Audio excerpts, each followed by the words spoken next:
fighting spirit for sure is back for Marc Marquez as he looks to defend the MotoGP World Championship and secure an 8th Premier Class crown this season and to make yet more history. He, as you mentioned, one of 4 clear favourites for the title, but the evidence of the testing programme is that it is going to be super close and super competitive this weekend, which is just how we like it. It's over 150 days now since we last saw the world champion in competitive action. 7 days, of course, after he did lift that 7th MotoGP title, and the ability was overtaking it in Japan. He suffered that season-ending right shoulder injury with Manley. It was another long, painstaking rehab throughout the winter months for Marc Marquez. Well, the sort of theme was set, wasn't it? The tone was set for 2025 at this Buram Grand Prix 12 months ago when it was the Marc and Alex Marquez show, which pretty much was the story throughout the rest of 2025. It was Marc and Alex 1-2 last year's sprint. It was Marc and Alex 1-2 last year's Grand Prix. It was Marc and Alex 1-2 in that history-making world champion last year. First time two brothers in top 2 places in the world championship. What do we think, Lewis? Can Alex go one better this year? He can go closer, I think, to Marc Marquez for sure. I think it's going to be a real task for him to beat his brother over 22 Grand Prix weekends. No question, though, Alex Marquez has elevated himself to a place in MotoGP that he hadn't been to before, but he does feel a lot more ready for it this year. Also ready to take the title fight to Marc Marquez is this man, Marco Bezzecchi, having to many the second favourite of the World Championship this year, given how he finished last season. And the question we asked for much of the final 5 races of last season is just what would Marc Marquez have done up against this new level of Marco Bezzecchi and Aprilia? This weekend we should get our answer. This is new territory, isn't it, for Bez and for Aprilia? Never going into a new MotoGP season and the pair of them been tagged as real big title contenders. As Lewis just mentioned, Bezzecchi ended 2025 in some style, started to finish Grand Prix victories in both Portimao and in our final showdown in Valencia. And that ball has kept rolling. His second place in the Japan place at the start of February, fastest here in Buram last weekend. Testing is one thing, as Marco was keen to point out yesterday, racing is another one. There is no doubt Bezzecchi's name is coming up in the equation when we're talking about our main title contenders. Can his trash-talking Italian buddy, Bagno, who might be Bezzecchi's a pretty teammate in 2027, rebound from a truly shocking 2025? You can't sugarcoat it. It was awful. It was awful, unfortunately, for Jorge Martin, but he looks like he's in the mood for a bit of a rebirth this season in MotoGP. We welcome to MotoGP the reigning World Superbike champion, 3 times champion, and Turkish sporting god Toprak Razgatlioglu makes his MotoGP debut here this morning for the FPRACTICE squad. Boy, has it been a tough introduction to MotoGP for Toprak for reasons not really in his control. Yamaha have had an awful pre-season, of course, as they tried to build themselves up for their brand new project, the V4-powered Yamaha M1. Toprak Razgatlioglu, who just needs the laps and needs some competitive machinery, he was short on both in the Sepang test when Yamaha missed a day altogether, so he does certainly arrive at his MotoGP debut weekend at a disadvantage. History made for Razgatlioglu here this weekend. The 29-year-old Turkey becomes the first Turkish rider ever to race in MotoGP. And we welcome 2 new rookies into what is, as always, a star-studded MotoGP lineup for 2026. We have bid farewell to Miguel Oliveira and Somkjev Chance. We wish them both from their new adventures over the World Superbike paddock. Stepping in, of course, is Toprak Razgatlioglu. And the guy you just saw on the screens there, our current Moto2 king. First Brazilian to race in MotoGP since Alex Barros all the way back in 2007. Welcome to the Premier Class, Diogo Moreira. He's part of the Pro Honda LCR project, and of course, a massive second MotoGP race coming up shortly for Moreira as we head to Brazil for the first time in 22 years. The Guyana circuit.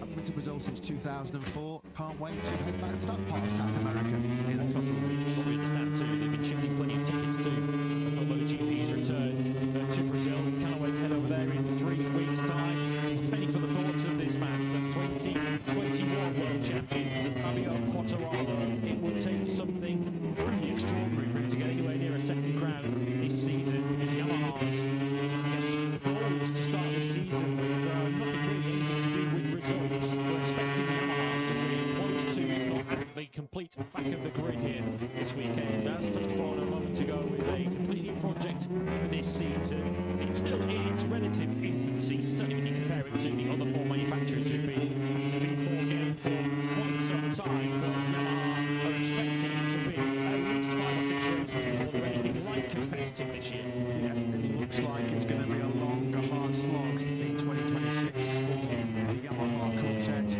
Fabio Quartararo has been hit with a barrage of questions about his future course in the media. I think it's been hot rumour for some weeks now that he's been struggling when he switched to another Japanese manufacturer, to Honda's factory team in 2027. He was asked once again about negotiations aligned for 2027. His answer was very short and sweet yesterday. He said, "My future, I can't tell you much. I can tell you though that my decision is clear."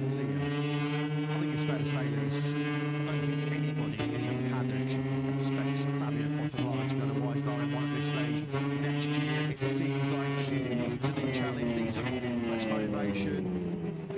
This is a former world champion. This is probably, in terms of natural raw talent, top 3 on the grid. He's already played for Contra Marquez in that equation. Might have another season where he's twirling the back again. No, I mean, I'm sure he's remained very handsomely in Yamaha. Question.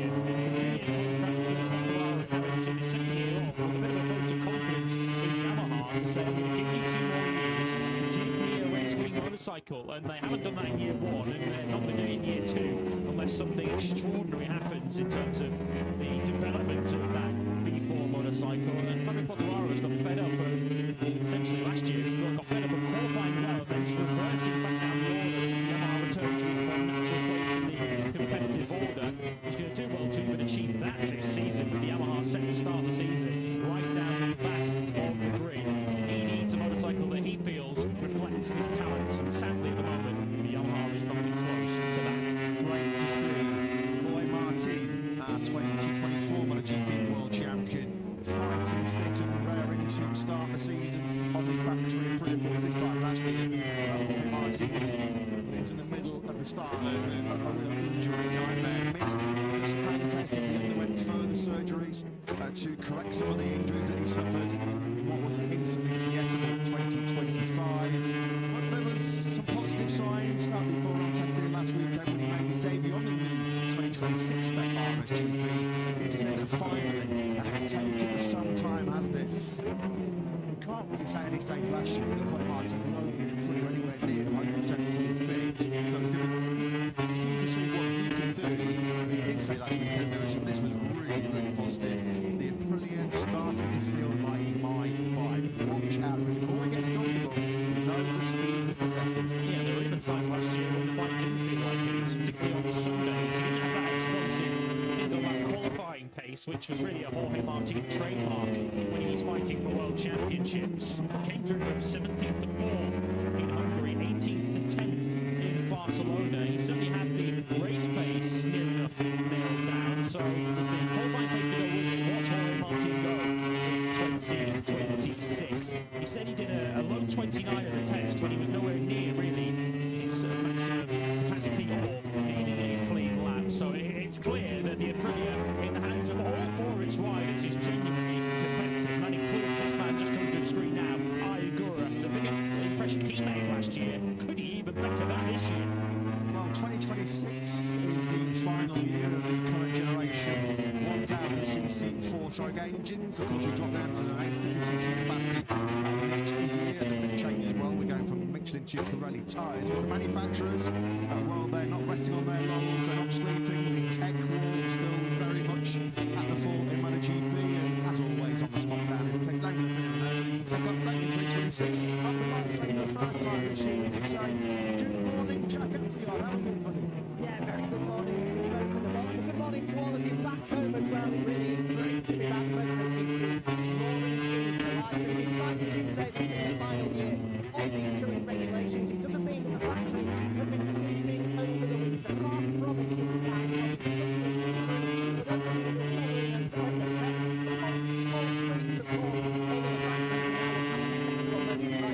For the most part, all 4 riders are running, starting with Honda. Quite interestingly, we saw that their line the vast majority is very much the same. Maybe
desperately needs more items. And finally, with Aprilia, there's been a lot of talk about this new active aero. First time we've ever seen it in MotoGP. With no images, difficult to describe, but I'll try my best. The fairing on both sides, just beneath the wheel pad, has got a lot of into it, which the rider don't even have any straight or any straight in back. You can see the back of it. Able to use his forearm to cover up that hole and allow for the air to smoothly run along the fairing and allow an increase in top speed. Then onto braking with the rider obviously won't upright. Increasing performance and allowing the strong power to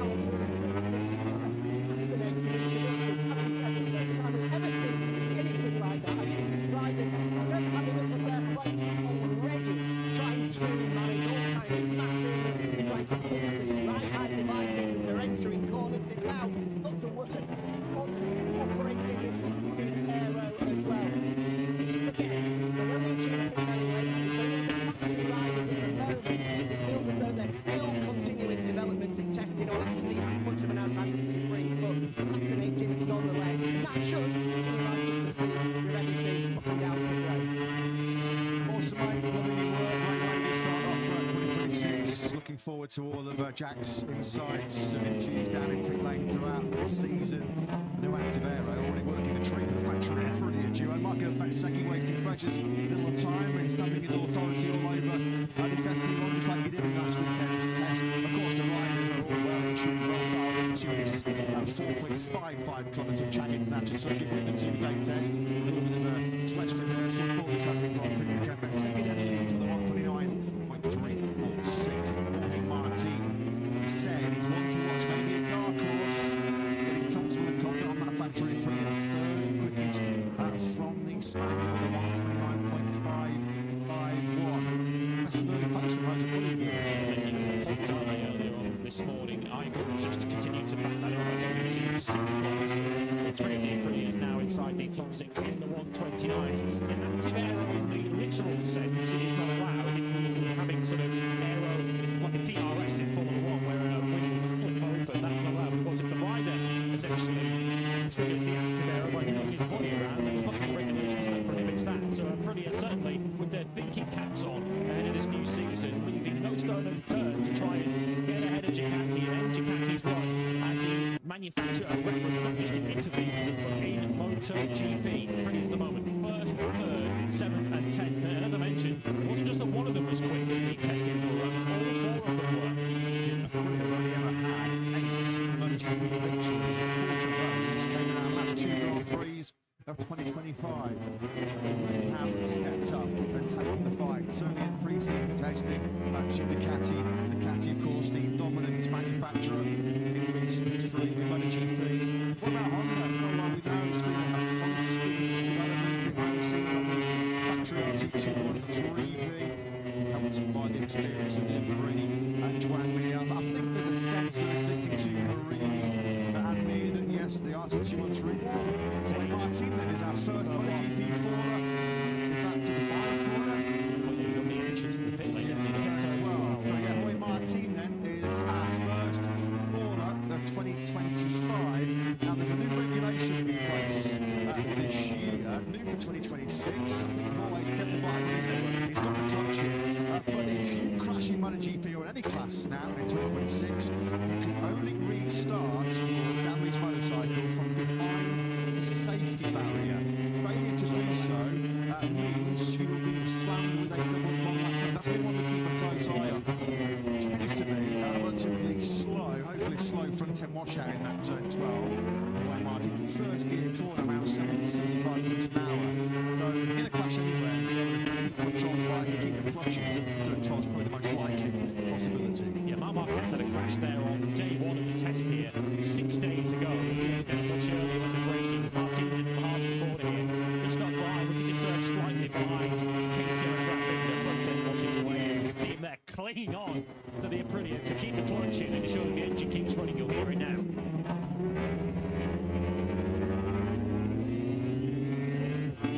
Tell you what, that is some friends of mine. We know that Jorge Martin's led the rule book for this year, don't we? Just look at outside of that RSGP. And with the tense in mind, straight away, look at that. There wasn't even probably a tenth of a second between losing control and then squeezing and grabbing that clutch to make sure that the motor didn't stop. Because if it did, well, then that was going to cost him a lot of time in that session. But Roy Martin then, well, we were just bringing him on, weren't we, after what was a pretty strong start in 2026. Very, very early days. That was lap 7 out of 4 hours forward.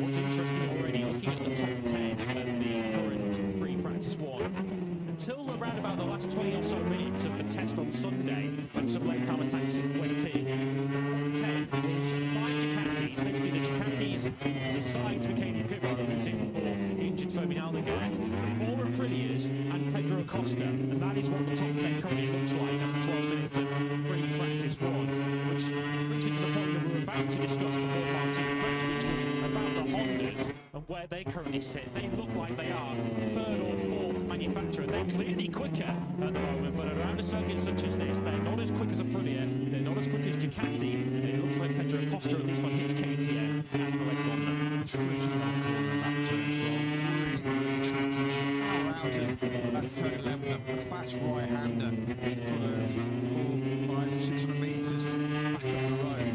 Your 4th gear through there at 250 kilometres an hour, and then you're up the 5th gear approaching 285, 290 kilometres an hour. Before you grab a handful of brakes, which is exactly what Marc Marquez is doing right now. Down 4 gears, scrubbing up over 200 kilometres an hour for that quite naturally right-hander to completely lap. So many riders have been caught out as they're trail braking into that final corner. Martin joining the crash club there. Marc Marquez then starting the defence of his World Championship. This is Mark the Gemma Pinto looking on. In terms of Mark's future, it seems like not really a difficult decision in terms of where he's going to end, what ride he's going to have underneath him in 2027. I don't think he ever wants second entertainment part of the category. And then there's one, maybe 2 more contracts to go in the MotoGP career, and clearly the physical issue of an injury was clearly more serious than we realised at the time, as his winter rehabbers continued to avoid Marc Marquez, informed that decision as to just what kind of contract he'd be on, and that physical issue was also on the aero he's running at the start of this season, because the 2025 aero is making it the bike more physical to ride than the 24 spec aero that he is starting this season with. What is not up for debate, what is not up for question is whether Marc Marquez is capable of adding 2 7 MotoGP titles this year. Clearly, the reference rider is clearly the right to beat once again, bringing us all up to speed with what's going on and off the track as far as his factory casting squad is concerned. Like I say, for the first time in 2026, we can hear from the boss, Davide Tardozzi, who's the champ. Yeah, good morning.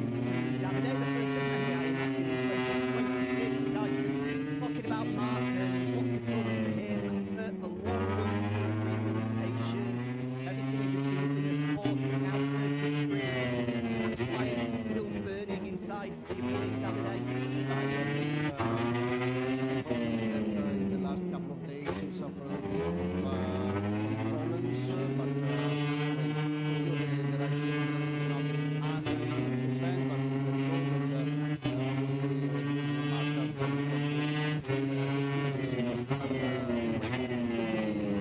quite tough this weekend, but I think that in the end he can fight. Great podium. We came here last year with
fun because one has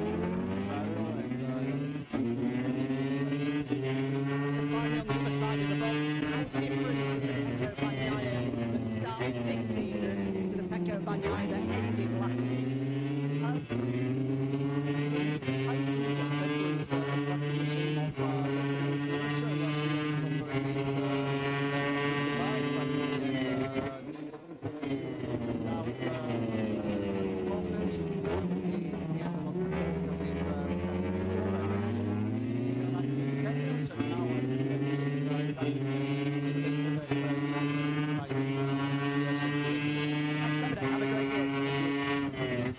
Thanks, Jack. Thanks, as always, to Ducati boss Davide Tardozzi. Ducati well aware of this moving threat that has been posed by Aprilia and Marco Bezzecchi. Bezzecchi then has made the running in this FP1 Cheshire Watch for 6 has it from the leaderboards. So we're just under a couple of attempts clear of Fabio Di Gianantonio, really happy. Yesterday he spoke for me, of course, coming into this new season fully fit. Injured in his flat test last year, broke his collarbone in 3 or 4 Grand Prix last year to really get into the swing of things. He said it was a very, very hard week yesterday. It was getting the hardest of his career. But if you get on one side, some good news. It shows that Ducati were rolling out a lot of new parts for him to try. He said there's a clear difference this year in 2025. Actually, he was saying, well, the bike's performance would change from one day to the next. It was very hard to understand during a Grand Prix weekend what you potentially do from Friday, Saturday through Sunday. This, we'll call the GP26 because we are in 26. He says that it's a lot more consistent, there's a lot more feedback, particularly from the front end. So, Gianantonio, in a contract with so many riders outside of that sort of, shall we say, the top 4 or 5, Ferrari, Marc Marquez, Europe Cosmos, and Co. And the Gianantonio, I think, might be a surprise package on more than a few podiums this year. Yeah, what he's going to have to do if he is to fight for some more podiums this year, having taken 4 of them out of 20 races in 2026, is qualify better. There's no doubt that Fabio Gianantonio's major shortfall last year is on Saturday mornings and Friday afternoon. So often we saw Fabio Gianantonio qualifying off the front 2 rows of the grid, just 3 front row starts in the whole of last season. His race pace was generally pretty good, particularly in sprints. We saw Gianantonio come through on several occasions to finish on the sprint podium, running 3rd, 4th row backwards on the grid. So if he can improve upon that, then Gianantonio surely is going to be in the mix somewhere, and it's going to make such a big difference to his game, if nothing else, to have a much more trustworthy, reliable, consistent motorcycle in England rather than a 2025 Ducati, which clearly had a very fine window in which it worked in. Right, and it was relieved to get through the pre-season testing schedule. Unscathed and uninjured was Ralph Fernandez there, he has lead 25, that beautiful Gulf livery in full show again, just as it was here last year. Now, of course, the 25-year-old Spaniard, a Grand Prix winner, strong ending 2025 for Fernandez, 2 podiums in the last 3 Grand Prix, part of the second ever Aprilia 1-2 behind Bezzecchi in Valencia to close out last season. 2 sprint podiums in the last 4 as well for Ralph Fernandez. So looking to carry on where he left off at the end of 2025. He's currently just inside the top 10 with a 1:30.072. We had the pleasure talking to Trackhouse team boss Davide Tardozzi throughout our coverage of the Valencia test as we closed out last year. The targets are pretty clear, the expectations pretty high. They want to see Iagura consistently inside that top 10 in his second year in MotoGP, and for Ralph Fernandez, more loftier ambitions and expectations. They want to see Ralph really kick on and show that he can be in the top 6 on a regular basis. So there's no reason why he can't if he also improves upon his qualifying performance. That's in the test. He says the bikes feel so good, he almost feels too comfortable on it. But he has to really throw it on his side in a time attack mode. He misses that extra tenth or 2, which can mean a couple of rows on the grid. And Iagura has been a big step forward in pre-season testing. He says that the big improvement of Aprilia have made on this year's package is in straight line braking, and something like that around a circuit such as this in Burram into turn 1, into turn 4, and into this final corner in turn 12. The bike that stops well, and we know that Iagura packs that along one of his very good strength. So if that is a real strength of the Aprilia now, I agree it's going to be in a great position to make the most of that. Also, rookie season started in such fine fashion here, and of course was punctuated by injuries thereafter. So I think I will be expecting a step forward in his second season. Yeah, a dazzling rookie performance here last year, wasn't it, on debut, where he was running close to the podium in both the Grand Prix and the sprints. As mentioned, if you joined us for our MotoGP photo op yesterday in Thailand, Agura, checkered flag, fifth in the Grand Prix here last year, fourth in the sprint, which actually turned out to be his season best. Expecting a lot more from Agura in his second season. Like so many of you, just like us in the comments box here, absolutely in love with that spectacular goal. Well, the good news is it's not going to just run here in Thailand. We'll see it again at the next Grand Prix in Brazil. And we'll see it further into the season at the Italian Grand Prix in Mugello, and on our end of season flyaway swing in Indonesia and in Malaysia for our Grand Prix in this year. We'll see that lovely Gulf livery. It's Alberto Puig, as always, a more than keen observer by the HRC canopy. His rides at the moment, driving near 11, Puig down in 12th place. Those two have both done one of them with 7 rounds of a separate split in the HRC duo. Yeah, that's always the sprint practice one, of course, so we're on draw. Hopefully concluding check. Those will come this afternoon in practice, but of course with everyone is so settled with the running they've done in the 10, everyone's been able to get down to immediately some very competitive lap times. 29.3 per Bezzecchi. So about 7/10 of a second down on his unofficial lap record. He set at a test, of course, but official lap records actually set in draw pretty competitive action. But we've got the Aprilias and the Ducatis pretty much looking at the top 10 with the exception of Acosta. Then we have the Hondas, Mir, Marini, Zarco, and Herrera, who's just been beaten by Bastianini. But then we've got the KTMs. Bastianini 14th, Binder 16th, Vinales 18th. Then the Yamahas, Fabio Quartararo just ahead of Vinales, and Bastianini just behind. Mentioned the new sort of clash of start in 2026. It's worth noting another slight tweak that we're going to see in 2026. There's been a revision to the Michelin tyre allocation, of course, which inspired as the exclusive tyre supplier in the MotoGP World Championship. For this season, the riders will have one less front tyre specification. Motor3 2026 has dropped down from 0.2. Just for your reference, this year's depends tyre allocation, soft and medium fronts and rider disposal, soft and medium. It's a slight tweak to the tyre allocation for 2026. Tyres with the specific demands, the temperature demands of this program circuit. Of course, coming here for the second season in a row at the start of the year in late February into early March. The air temperature on Sunday is going to be well into the mid-30s. We're going to be seeing track temperatures potentially up to high as 16 degrees centigrade, which is really good. A tonnage the Michelin rubber, the last time Michelin rubber we ran this program circuit, so we had to take precautions to ensure the tyres are up to the demands of this particular event. Yeah, scorching hot temperatures, low grip anyway. It's just creates a whole load of wheel spin, especially the real long acceleration zone where we picked up Quartararo out of the first corner, just about to enter another crucial long acceleration zone going out of turn 3. This is Quartararo going through turn 4, through there, 175 kilometers an hour, just almost running off the edge of the curb. So down to pit lane, then we've heard from the Ducati camp. Let's hear from the camp of their likely challengers. That's Aprilia, who currently lead this section. Paolo Ferrara is now with Jack.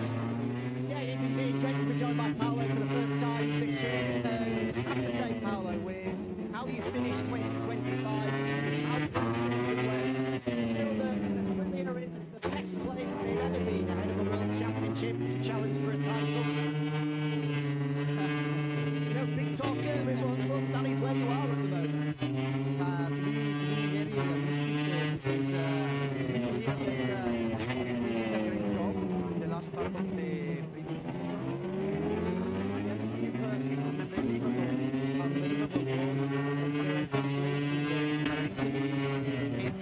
we start the season in even better situation because this Stefan from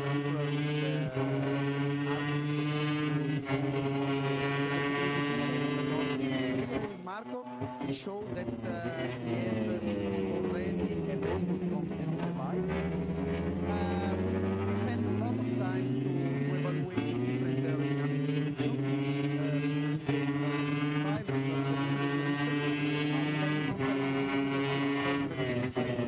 better. And with the external racing bike, we evaluate the aerodynamic part. At the end, they define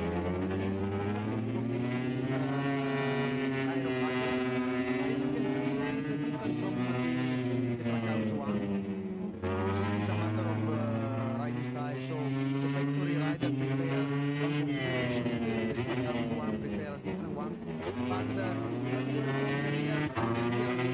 it is not under homologation area, so you can play also during the year. Yes, here in Thailand, it is one of the best days for both our factory riders. Also for Moto2 as well.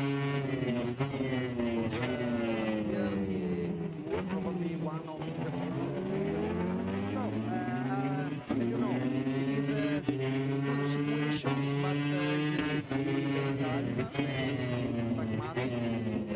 Don't put any expectation, as you said, the work either is too early, and go step by step, and comment of the rider, and the second part of the last year. So, finger cross and totally trust on our rider. We don't work on our out. It will be for us conservation. Just to confirm what you were saying, that the factory riders using the more classic style rear wing, and the track out riders at the moment, bike style rear aero, the 8 different spikes coming out straight. So I was just thinking to navigate, I don't think actually confirmed that the Martin's not at 100% yet. So how important is the start of the season to really take advantage of that? We know how strong Martin can be and will be, but when he's got it 100%, that's the opportunity for you guys to try and build an advantage on him, surely. Every race is a single story, so and a different story. So we would like to focus on our rider, and analyze our data, and as we all the races for once, because comparing each point. Finally, you mentioned that meeting yesterday. Was the possibility mentioned that you'd like to win here in Thailand? Real form. I'll get you eventually, Paolo. I know you're trying to keep feet on the ground. I'll get excited for you. Hopefully it's a great year ahead. Thanks. Thanks, Jack, and thanks as always. Love listening to the thoughts and the insights of a pre-boss and Paolo Benora. There's no question about it. They have emerged from the chasing pack as Ducati's biggest threat in 2026. Just saw there a lot of animating Pedro Acosta feeding back to his KTM engineers. It looked like there was a lack of clearly the frustrations were more leaked over. A few years ago, the Saxon Ring Marquez, when he was sick and tired of the unruly Honda, we saw Mark quite visibly and physically make it clearly for the RC213. Yeah, he's just got to do this. He's got to take a deep breath, count to 10, count to 1,000, I think. It's a tough watch right now.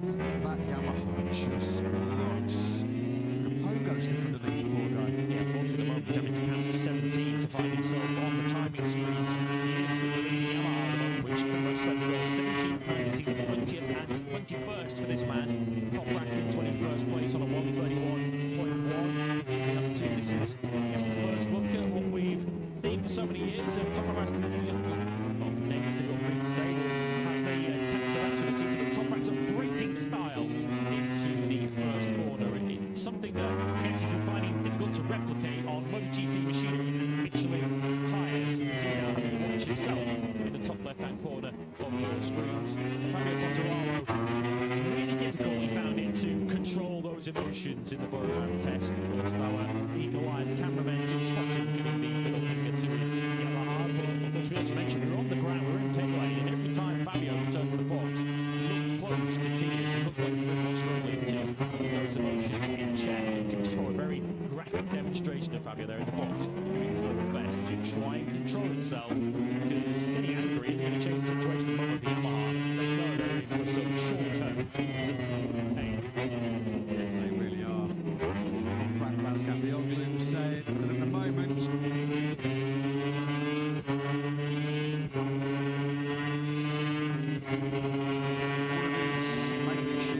several of them as he tries to adapt his riding style to suit more rigid and stiffer MotoGP by the big transition, of course, over from running to Michelin and rubber. He's been following his teammate Jack Miller in both Japan and in Bull. I'm just trying to get a reference to understand the areas where he does really need to step it up in terms of adaptation.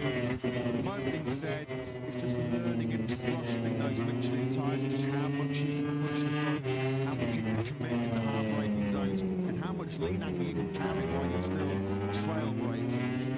His brain must be frazzled at the moment. Everything he's trying to learn on what's going to be a tough switch over from World Tour bikes. What we do know is that he is blessed with an abundance of talent. His skill set is as good as anybody else's on planet Earth. But unfortunately, he's stepping in at MotoGP at probably the worst possible time as far as Yamaha are concerned. Contract's got so much to learn himself. He's jumping on what is essentially testing the motorcycle. It's not through the motorcycle. It would be difficult, Lewis, for Toprak to come to MotoGP on an Ducati.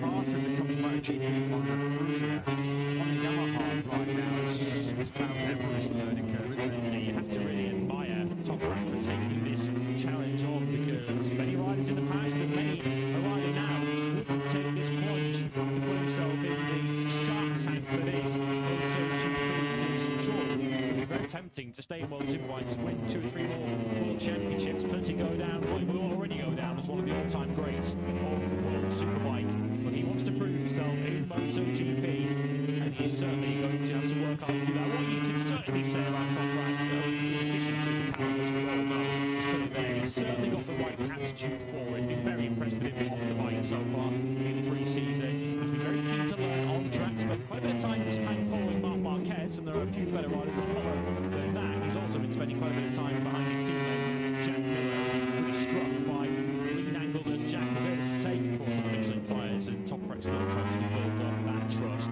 I don't think out of any of us doubt that he will get there, but at the moment, the issues that Toprak Raskatioglu is dealing with, they're not really his fault, they're out of his control. Logically painful as well to see his name so far down the time. I think he referenced that into Bank Day, where every session in World Superbikes, he wouldn't ask to look low in the top 3, really. I mean, third would have been a bad day, or a bad session, wouldn't it, for Toprak? But yeah, it's part of what is a very big learning curve. And now, of course, we are welcome into the Paddock 2026. A real big character, a real personality who's going to, I'm sure, entertain MotoGP fans all around the world in his new Red Bull HM Tech 3 CEO. Gunter Steiner, who's been Jack. Yeah, it's indeed great to welcome Gunter to MotoGP for the first time now officially. It's Red Bull Tech shirts, obviously as CEO of Tech 2. Does it all feel a little bit surreal to be here in Thailand? Yeah, no, it is surreal because it's not very professional, you know, saying, mentioning that you know, that you've been working on a project for a while, and he said, I'm going to take the job as years ago, just it's just like, I think it as much as possible at the moment, which isn't easy because obviously it's a very everything, you need to listen before you go, because, you know, when you go, you know what you're going about, no, it's nice, it's something I really this morning on the dump, and, you know, How the winter months gone, obviously with the transition across from Mermaid to yourself, I imagine it'll be a very busy period. Talk us through how that has gone. yeah, no, it was busy, but again, what I'm learning from now, you know, so it's not that I worry about it, there is a very good base here, it's more like what you want to do, but also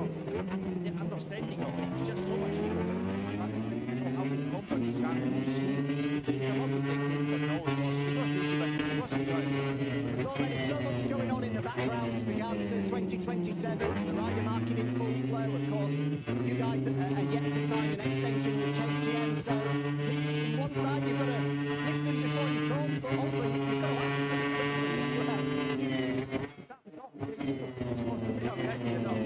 So no, you're right. I mean, like, on the driver market, I think we are a little bit behind. The driver market will the rider, sorry, or the rider. We'll let you off first, John, that's okay. You see, all the pressure which got me, the rider factor is something which I'm not used to in the world. Now it's like, oh, everybody's speaking about the race about this. Yeah, we started this year. How can we talk about drivers for next year? But that is what is going on here, and that is I need to get used to it, you know. Obviously, the bikes, bike manufacturer, need to speak with it's not a relationship with the guys personally, that depends, you know, so that is not but still it needs to be done, or we need to see what is best for them. Just finally, in terms of the team structure, we can see Nico going on as team manager. Is he sort of going to be the eyes and ears for you this first part of the year?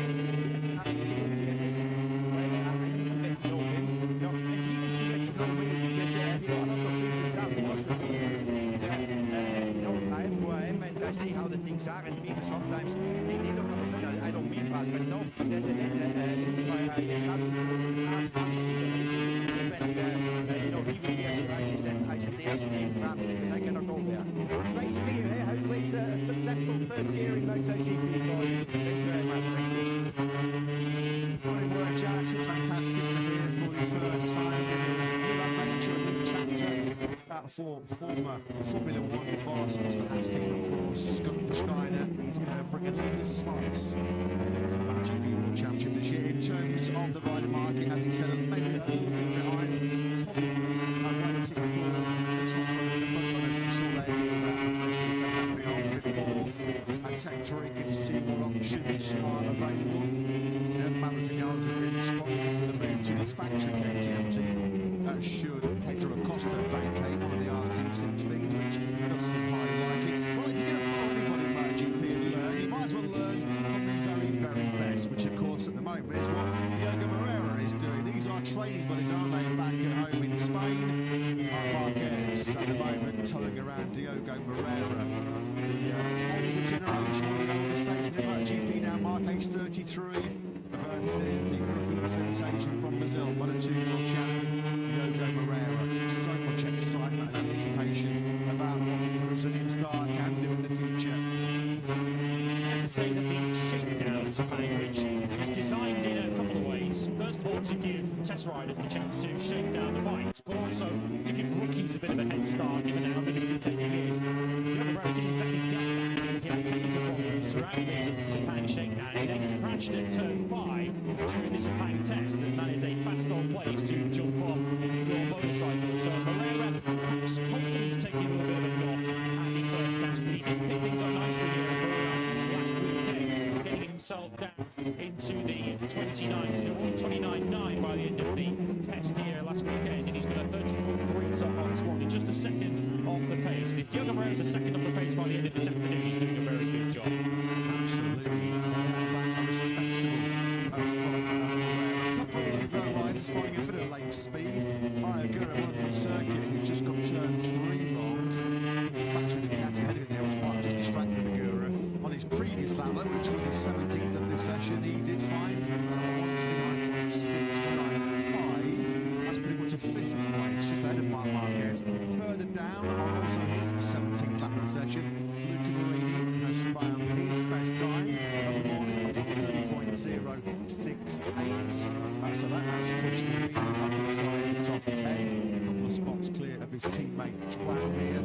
Further down, some late improvements from a couple of the Yamahas. Jack Miller on the top right, Pascal Piotr, the two fellow Yamaha colleagues found a bit of late rhythm. Euro 1:38.39. Top right still trying to find his first 1:30 on this opening Grand Prix weekend. Yeah, the Yamahas did creep into the 29s right at the end of the final day. That's just like we said, probably Yamaha was Jack Miller on a 29.6. But by the time we get to the end of the we're expecting that times into the 1:28, best of 28.6.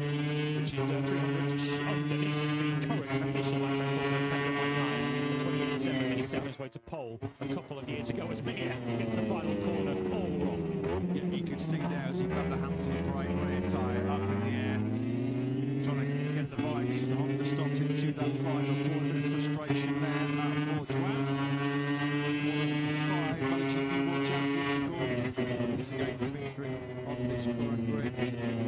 Maybe potential bigger reshuffle next year's grid. I thought that maybe Juan Mir might hold on to one of those factory Honda seats. Yeah, a bit of frustration there. He said, pre-season testing, it's clear that Honda has made incremental steps. So you can see, I mean, it's actually pretty late as far as it's concerned. At times last year, that rear tyre on manufacturing Honda was about a foot and a half in the air. Spectacular ride to watch. When he's in full flow, when he's confident, I remember in Malaysia, in turn 9, his speedway style, wasn't it? Loved watching Juan Mir. Podium form last year, of course. Japanese Grand Prix for Marc Marquez when he won the World Championship. Here was a girl who sat there who said he picked up a bit of late speed and climbed up into the top 5. 5th place is where he finished the Grand Prix here last year. You've got to be quick with that camera, sir, to catch these riders at over 200 miles an hour here in Burma. Brilliant. First, third, and fourth now. We don't get too excited just yet because this is only free practice one. But as you saw up on your screens earlier on in the broadcast, we've never seen a prettier rider stand on a podium at this Buriram circuit. They will be highly disappointed if that stat doesn't change this weekend. Amazing that, isn't it? When you think about racing against the Spurs, a best of 5th is the single for the Prix. That was from Agura 12 months ago. There was a time, wasn't there, when we came to these chemical climbs things where the equipment was unreliable. They had those overheating issues. Was it here not too long ago when Matt Pinard's a later sparring room? The race, the point was just that they could not cope. The barrage of people coming off that factory fully under the area where the engineers in Hawaii have taken gigantic leaps forward. Expertise and the technology that, of course, they're benefiting from to be used to make steps forward with that motorcycle, and they are going to top this free practice 1 session here in Buriram. In many respects, it's a bit of a free practice 3 because you can count Saturday and Sunday the test as the first 2 practice sessions and this the first official session. Marquez, he ends the morning in 6th place, but we'll expect much more from him when the riser goes down in competitive practice action later. These two young children training back at home in Spain. This is a real master and apprentice scenario here as Moreira and Bastian going up to rock there on the 3 KTM. When they in that session, 15, it's the exact same lap time actually as the French Grand Prix winner and French star Joan Zarco. Well, it was the perfect way to end the 2026 pre-season here in Thailand for Marco Bettesecchi as he occupied P1. Well, just a few days later, when it really matters, as MotoGP opens for business in 2026, it is Bez that opens his account early. A wheel spin there on a dirty final circuit for Bez. Well, Tom Pragmatic certainly wants to learn the best lines. Marco Bettesecchi just left one down the back straight all the way from turns 3 to 4. People coming out in Buriram to complete our morning's action. Marco Bettesecchi has been pounded with questions after his ending to last year. An excellent second half, actually, wasn't it, for 2025? That 4 days in the career. The fact he was second quickest in the Spang test, quickest here last weekend, has been non-stop questions. Are you a champion contender? Do you think you can win the championship? Do you have the potential? Marco's, I'm going to say, he's batted them off pretty well. Some good full defensive strike from Marco in terms of championship chance. He said, I'm just keeping my feet on terra firma. I prefer to go low profile. Well, I don't think anyone to start the season is very low profile, Marco. That's not on the radar. I'm not sure he's going to have much of a choice if his career is as competitive as we think it is, and as it appears this morning, he's going to be on everybody's radar in 2026. Sounds kind of Quartararo session end has not been the happiest of experiences for Fabio so far, and neither was that practice start. It looks cool for us, it looks awesome for us, but yeah, Fabio Quartararo underneath that helmet, you know, he's biting his lip at the moment. I mean,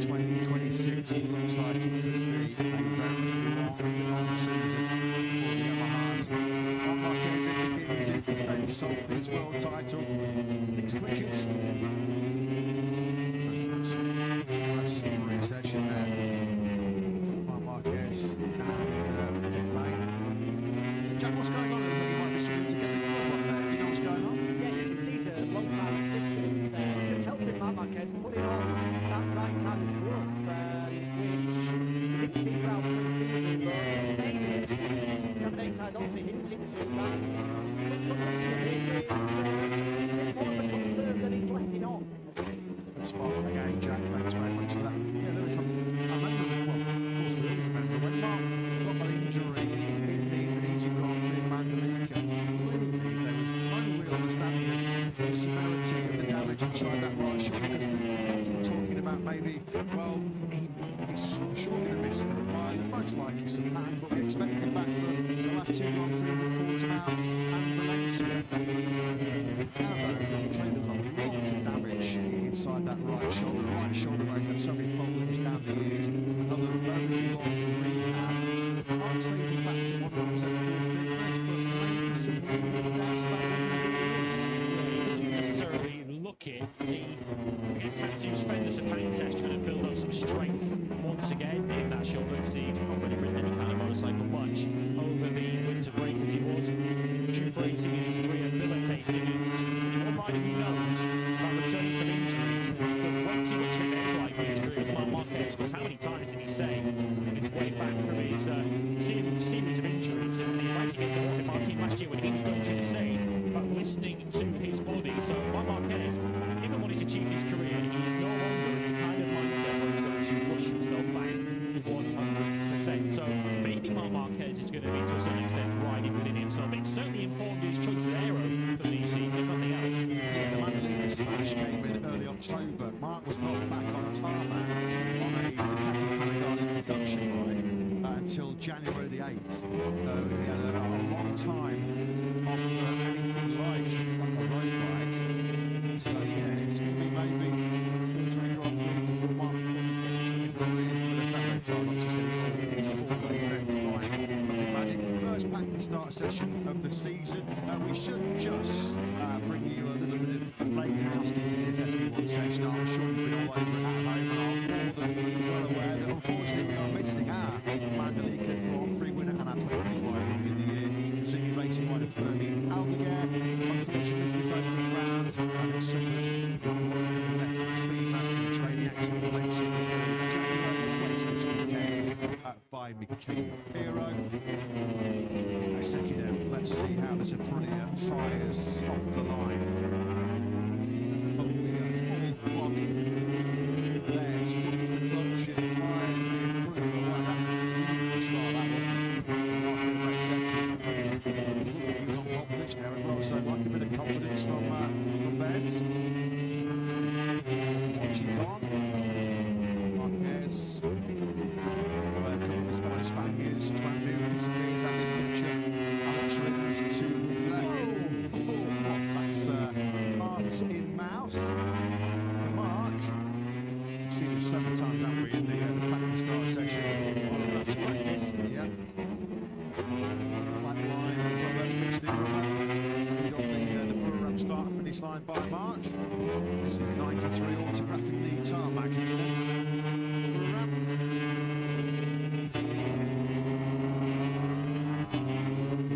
Supposed to happen, it's supposed to go forwards, not left back off the grid. David Darcy, who he's never won to hide his emotions. Look at that, the rear tyre spinning like a top, and it's not exactly propelling you forwards when it's spinning like that. Shot, that is brilliant work by our crew. Perks to the main grandstand here, that was just a brilliant shot. The wheel speed that Mark got as soon as he put the clutch on that GP26. Maverick Vinales, of course, working in tandem, 5 times Grand Prix World Champion, 3-time MotoGP World Champion, Jorge Lorenzo, been working pretty much 24/7 round the clock throughout the whole of the winter to try and get Vinales back into top 5 championship contention. Fair to say it was rather underwhelming FP1 man from Top Gun, nowhere near the top really, 1:30.490 left. Vinales 19th fastest, just over 1.1 seconds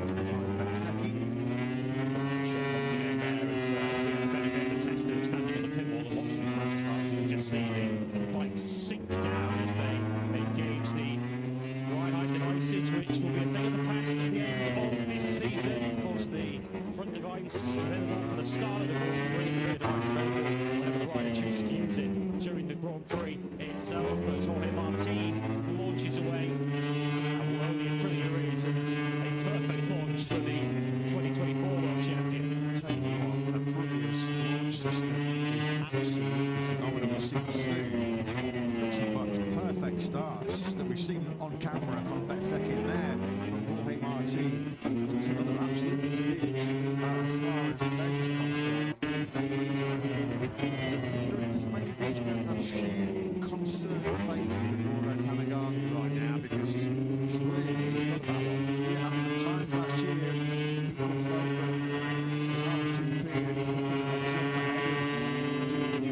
last year. It was really perhaps only the pure brilliance of Marc Marquez was in the caddy on top of the pile.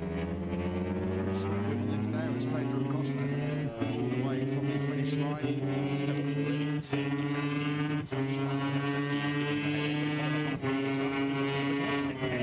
Fabio Quartararo with a trail of smoke behind him on the way to turn one, all from the rear tyre. To barely have any tread left on him when he gets back to the box in that Yamaha. I mean, if there's a stunt show, it's Fabio Quartararo will be getting top marks. The problem is, this is not a stunt show. This is the pinnacle of world motorcycle racing. At the moment, Fabio Quartararo going to pull his hair out, heading for the thoughts right now of the 2021 World Champion. El Diablo, demoralised and distraught at the moment. I'll leave this desk in the comms box if Quartararo's at Yamaha next year now. Obviously, it's in Q2 tomorrow. It's going to take, even by his very high standards on a single lap, it's going to take something superhuman for Fabio Quartararo or any of the poor Yamaha riders to get that bike into qualifying too. Which, in fairness, Yamaha were not exactly talking their chances up in the first race of the season. It's really as far back as the end of last season when they asked Mario Morgado in Valencia about their hopes for the season. He said it's going to take time, at least 4 or 5 races before we're where we want to be. Feels like that's a minimum. Fabio Quartararo delivered some of the best laps, single laps of 2025. All 5 of his pole positions were right out of the top drawer. They showcase perfectly the natural talent that Quartararo is blessed with. But right now, he hasn't got a hope in hell of getting anywhere near the pole position. You feel it, unfortunately, for Marc Marquez. We saw him struggle a little bit to get the gloves on. What about getting them off in the garage? Where is Mark really at in terms of his physical shape? He has never been one sort of complain and moan or really blame the outside influences. He's never said, oh, well, I'm riding injured, I'm not sure. That's the last VK when he felt horrible. He was so ill during the Burram test. He still went out there and did it on 28.7 and put himself inside the top 3. So even at suboptimal physical condition, we know Marc Marquez is super difficult to beat. But we're certainly not looking at Marc Marquez at 100% physically. We all know when you've had a stomach bug, particularly when you've got a stomach bug out trying to muscle around and improve the horsepower GP bike around a real physical track like Burram, really does take it out. It really does sap your energy. So maybe we're also seeing a bit of a hangover here from the stomach bug. He said the day 2 crash that he suffered just outside our commentator's window at turn 5 around this Burram circuit. He said that was purely because he was struggling to keep his concentration, given how tired and fatigued he must have been, having not been able to really hold his food down for much of the weekend. Saw him at the end of the test, and he said he really had been suffering for the weekend with gastroenteritis. But yeah, he was not in any mood to make that any kind of excuse. He said, hey, I've still got all the testing work I wanted to do. I'm still ready for the new season. So Marc Marquez will not be using that as any kind of excuse. Those best fans ended 2025 with massive smiles on their faces, and for a very good reason. They've got massive smiles on their face as we get underway in 2026, because it's Bears on the factory, Aprilia that leads the way. As Lewis mentioned, 3 Aprilias inside that top 4. It's the opening session of the season. Nobody is going to get carried away just yet. There's a lot of practice qualifying and racing to follow this year. The starts go. It's been an excellent one for the Nuani factory. Echo Bagnaia didn't see too much of the Italian on screen in that session, did we? Quietly and diligently, as always, going about his business. Echo ending that session